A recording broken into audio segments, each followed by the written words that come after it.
Again, welcome everybody to our webinar, How to Host Virtual Events today. My name is Ariel Wu. I am the Product Marketing Manager at Hubs 101. Today, I'm gonna be your host.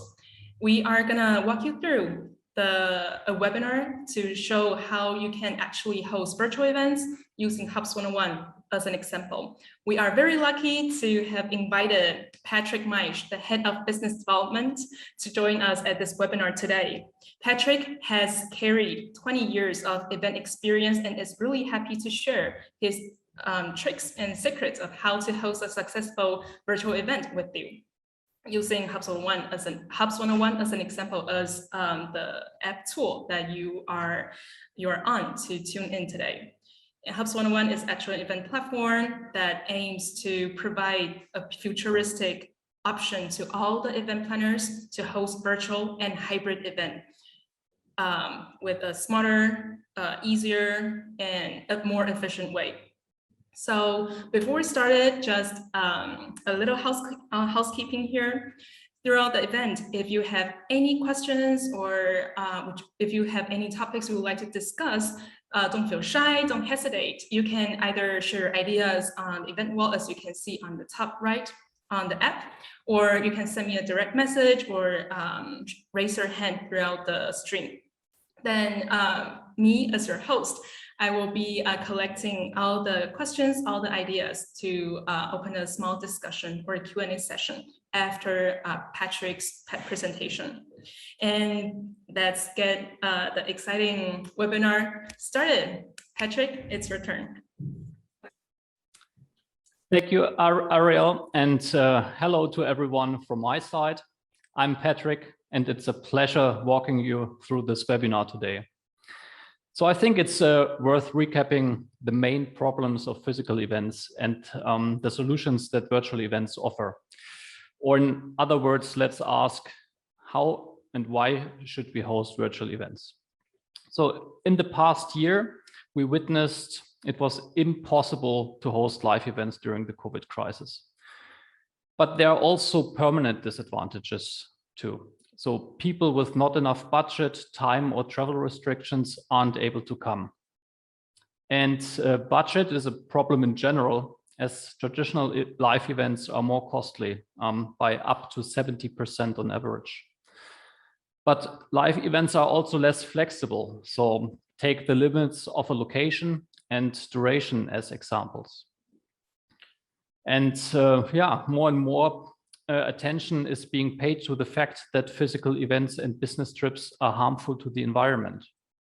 And finally, it is also hard to assess the return on investment of live events, so especially the contribution of individual formats.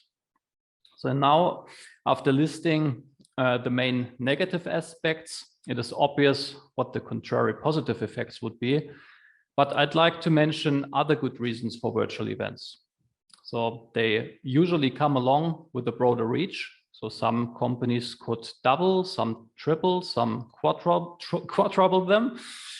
And there are other advantages like smart matchmaking and networking tools, which can lift virtual events on the next level.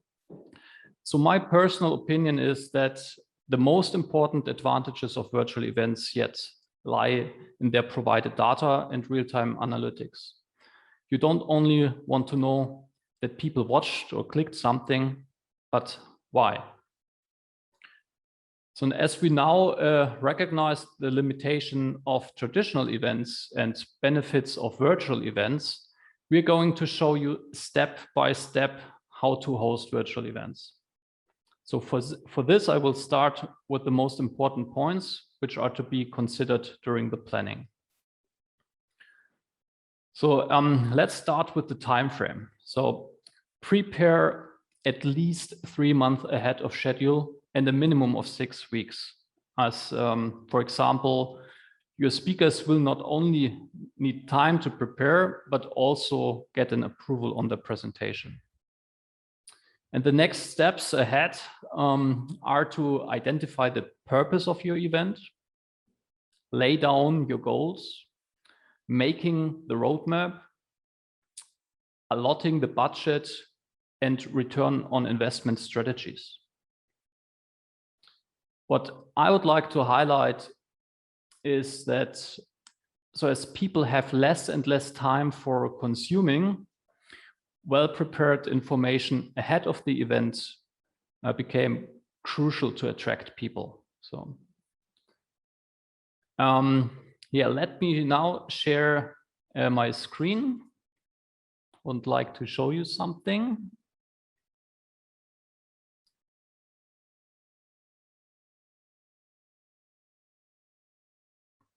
So I hope you can see the registration page now. So one of the first things you need before you start marketing an event is a registration form like this one. So think about it and set up terms and conditions and data privacy information, and really discuss well, what kind of data you want to collect and for what purposes you want to use it, as this has to be defined exactly and communicated. And in regards to your concept, think about the differences to a physical event and what to consider. So in general, people like short and simple information. So don't make presentations longer than 30 minutes. And don't forget engaging formats for your event, like workshops, panel discussions, surveys. Make the information accessible after the event. So better would be prior and during the event, but don't let it take more than 5 days. And figure out your technology needs and features that you want to provide or are important to return to reach your return on investment. So what else is to say about the event page? The most important part of an event page is the agenda. And it should always show the time zone. And actually, I would advise to integrate streaming URLs if you don't use a virtual event platform. So sessions should, of course, cover the topics, the description, and of course, the speaker information. And I would say that 3 bullet points, here you can see 4, but 3 bullet points should be actually enough. Don't overcomplicate it. And you can also see that we are using these call to actions buttons for direct registration, because people maybe don't want to follow the whole event, but yeah, individual presentations. And also show information about the virtual event platform or the technology that you are using.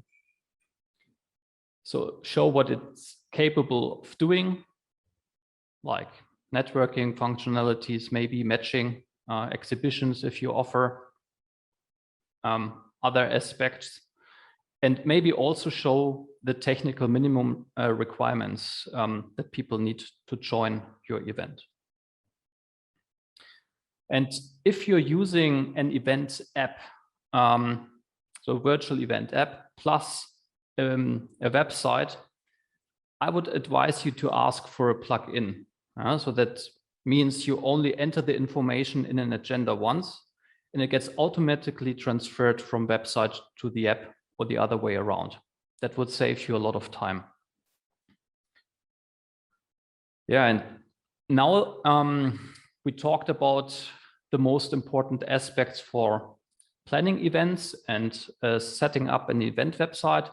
Now let's go into how to set up virtual events on a platform and a minimum feature set a platform should provide. So you see I'm now in the back end of an event app. I would like to go and start with the design. So I would say you should definitely ensure events visual concept that it corresponds to your own branding strategy. So colors, logos, for example, background images. So we have an overload of virtual events. Stick out, be unmistakable and unforgettable. For platforms, that means you should opt for one with 100% white label services, also with own domains and email addresses. With Hubs 101, you can also invite, for example, speakers and partners to update their content or to set up their content themselves. These are options and functionalities that really save you a lot of time. And last but not least, you should finalize the event content. And therefore, I will use sessions as an example. So we go in any session. Of course, you need to set up the time and define it. You need to think about the locations that you want to use. So if you have parallel sessions, for example, you will also need many different virtual locations. And another very important part of online events is the right choice of the right streaming solution. So we are having many different leading streaming solutions fully embedded. So for example, we have a workshop solution with Zoom webinar or Zoom meeting where you can have up to 100 people visible to the audience. If you use or if you want to translate your presentations, for example, in up to 12 languages, then Interprefy would be a good streaming solution. And if you want to use it or have it in full HD, then Vimeo would be the partner of your choice. And you should also think about having as much pre-recorded content as possible. So for example, use videos from YouTube, but also any other platform. So this will save you a lot of time and nerves. Yes, and what's also important, what you can set up in the back end and what I will show you now in the front end is you should definitely enable the networking functionalities like chats and video one-to-one meetings or meetings in general prior to the event. So we recommend that you enable these functionalities at least 7 days prior to an event, so that people have weekends, Fridays, to start checking the attendee list and setting up meetings.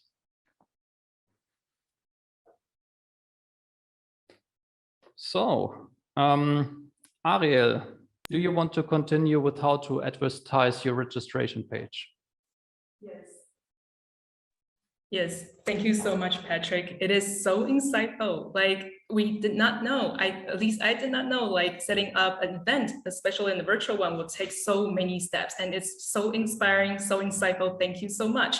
And let's assuming right now we have already set up an event, preferably also on an online or virtual event platform like the one on Hubs 101, meaning that we integrated all the streaming options and also enables our attendees to connect, to network in a virtual environment. What we need to do is to actually spread the word to the world. So coming from the marketing side myself, I can actually share a few tips. Right now, having all the events page ready, platform ready, you could start thinking about what is actually a target audience that would be interested in such topic. What industry would you like to target? And that's one very first, let's say, critical step is to attain your own inbound leads, your inbound customer base. So what you could do is to come up with a comprehensive and also constructive CRM strategy to target those people of higher interest in this event. And then you can go out with either emails, with SMS, in-app push to reach out to segment first the audience and reach out to them with a very preferable message to get them into the event. Then you can also, of course, circulate the event message through your social media channels. Those are, let's say, the most direct, most non-costly ways you can spread the word. But then if you still have the budget, you still have the capacity, don't forget, there's also, let's say, paid options out there. You can probably go out for the bidding strategy, so you get listed higher in search engines, or you can also consider affiliate marketing to spread the word. So your affiliate partners can take over some, let's say, work for you as well. And yeah, and I believe for most of you who attended this webinar today, you already have years of experience in marketing your events, in organizing events. So I'm only touching, let's say, superficial or shallow part of how to do marketing, but I'm sure that you have your perfect, well-designed marketing strategy for your events. All right, thank you very much, Ariel. So now we assume it's coming to the first day of the event, and we want to discuss how to ensure events process while it's running. So the registration for your events needs to be done ahead of time, so giving all attendees time to prepare for the event. So we recommend access to a platform at least 7 days in advance. So as people want to use Friday afternoons, evenings, and weekends, as I said, to check out other participants and available information to prepare and understand the event. So in regard to the program, it is recommended for speakers to focus on delivering business solutions of interest instead of selling products in a salesy tone of voice. So the churn rate actually for sales focused presentations or presentations with longer than 4 minutes company presentations are 4 times higher than for usual presentations. And use the push and pull principle. So that means keep the attendees informed and, for example, use the event wall for announcements, agenda changes, advertising and surveys, also to gather more valuable information for your event. And also enable real-time interactions. So provide workshops and panel discussions and ask people proactively to participate. Also send meeting inquiries and make suggestions to people whom to meet, which will activate them to do more. And it is also recommended that your virtual event should be in front of a green screen. So attendees can see everything that's happening and feel like they are in the same room rather than watching from home. It is important to provide attendees with contact emails and phone numbers for any emergencies. And also use the data analytics to live track your event and jump in if any unfortunate events are happening. So for example, an empty workshop that you want to merge with another one. And be sure to keep an eye on the time of the sessions. So in a virtual environment, sticking to time is crucial. So as some people might have registered for specific slots. And always think about the plan B if something goes wrong. So for example, have all speakers available 35 minutes ahead of schedule. And now I would like to talk briefly about wrapping up events with data and data analytics. So we usually wonder, did we reach our target and return on investment during the event? So this is something you can measure live with virtual events. So you, for example, you want to see how many registered, how many logged in, what attendance rate you have. Yeah? So to measure the success right away. And for example, decide if you want to make spontaneous marketing emails additionally. So, but there's another aspect why you, for example, should provide personal analytics to everyone. So people want to be motivated to share the tracking. And of course, everyone wants to see their networking statistics. So especially if they are salespeople. So also if you're just curious, especially as speaker, how much interest you caused. And let me show the session analytics, for example. So the event analytics tell you a lot how you can optimize your next event. So what were the most promising presentations or workshops which were visited the most? And what I would also recommend is, so you can, another thing I want to show, you can also see the leads then for a specific similars. But what I also would recommend you, of course, is you should present your virtual event success results to stakeholders. So not only to get rewarded, but also they might have ideas to support the next event. And there's so much more to say and show, but I see that my time is running. So Ariel, what would you say are the most important learnings from today? Thank you so much, Patrick.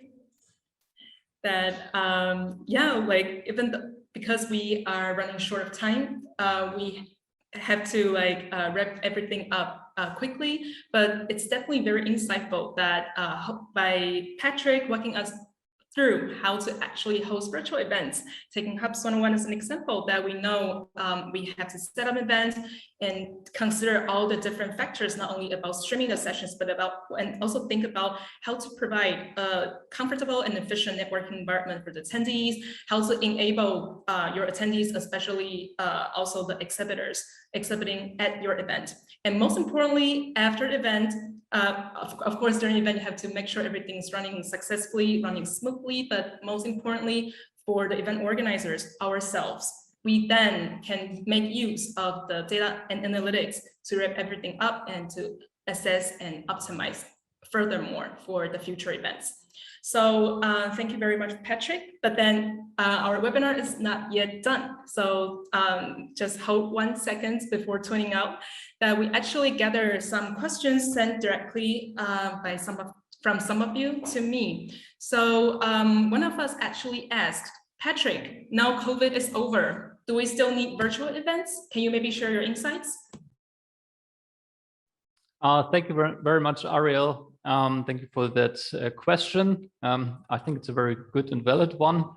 So I think, I hope I could show some of these aspects, but what have virtual events brought to light are all the advantages and opportunities that you have with virtual events.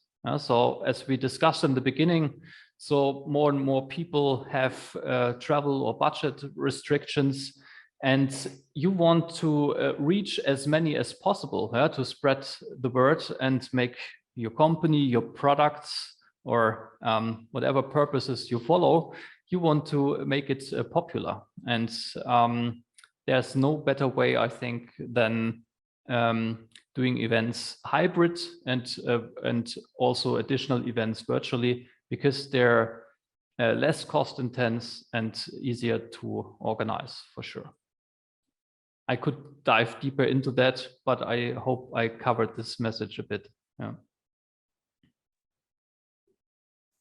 Thank you very much. And we have one more question, I think coming from some of the attendees who were satisfied with our webinar streaming through Zoom today. So he asked, Patrick, like, we can attend events like right now, just streaming through Zoom. Why couldn't we just do that? Like, why is it so important to have a virtual event platform?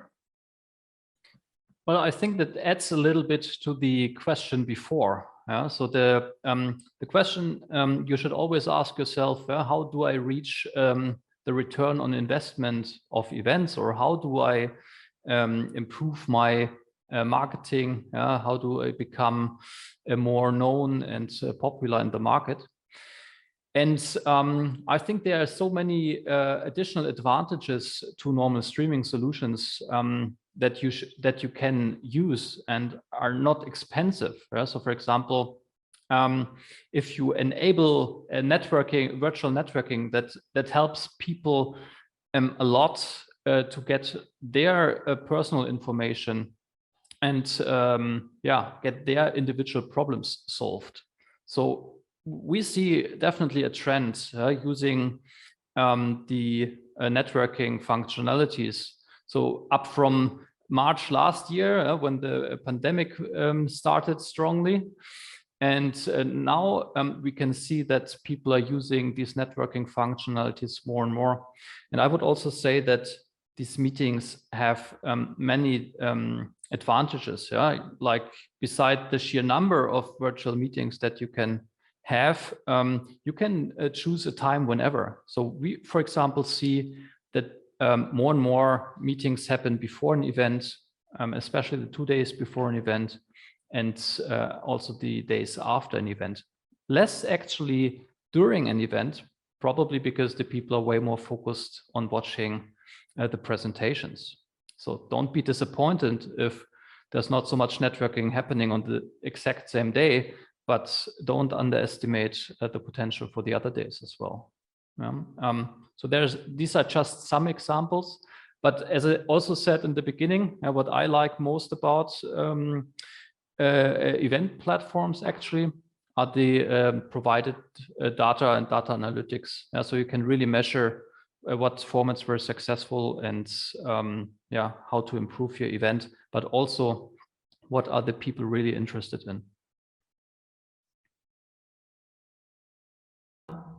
Thank you so much, Patrick, for taking your time to join us at this 30 minutes webinar to walk us through how to host virtual events successfully. And especially a big thank you to all the attendees tuning in, taking the time, of course, tuning in today. Very warm welcome to all of you. And in case you are interested in learning more, not only about the Hubs 101, the event platform, but also like how you would like to host, how you could actually host virtual events successfully, don't feel shy, don't hesitate. You are very welcome to contact us all the time. And thank you very much. And we'll welcome you to the next webinar next time. And take care before that. Bye.